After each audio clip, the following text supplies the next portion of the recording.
আজ কাতারের একটা বিশেষ দিন, ঈদুল আজহা, ঈদুল ফিতরের একটা বড় দিন, মুসলিমদের একটা সেরা দিন চলছে। অল বিশ্বের মধ্যে অবশ্যই সবাই ভীষণ বিনোদনের মধ্যে ব্যস্ত। তেমনি কাতারটাও অনেক আনন্দের মধ্যেই আছে আজ। প্রচুর মানুষের সমাগম এই দোহা সিটিতে, কাতারের রাজধানী দোহাতে।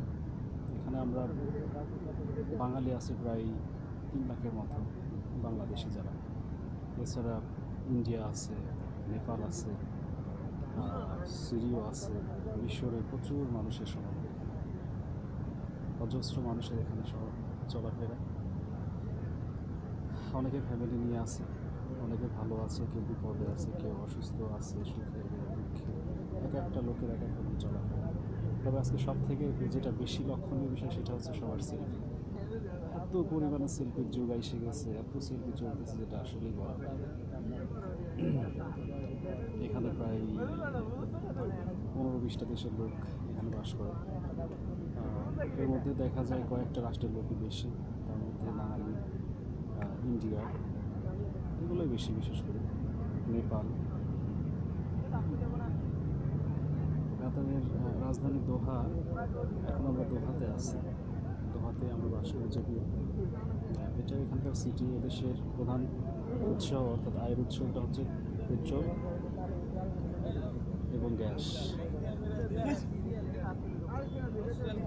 দুটোই জ্বালানি হিসাবে চলে এবং প্রচুর টাকার আয়ের উৎস এটাই।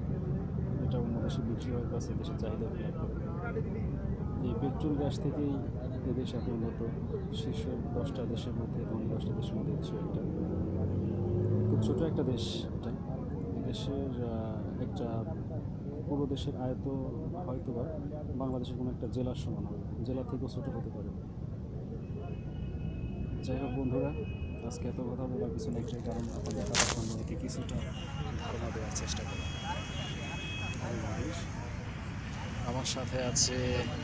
আমার সাথে আছে আমার মামুন ভাই।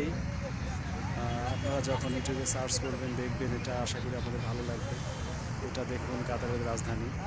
আমরা যদি একটা প্লেসে বসা আছি, যার জন্য আপনাদের পুরো এরিয়াটা ঘুরে দেখানো যাচ্ছে না, বাট আশা করি এর পরের পর্বে আমরা পুরো এরিয়াটা দেখানোর চেষ্টা করব এবং দেখাবো।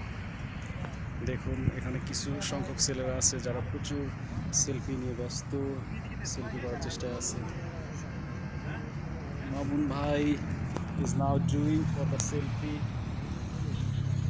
মামুন ভাই, ওকে।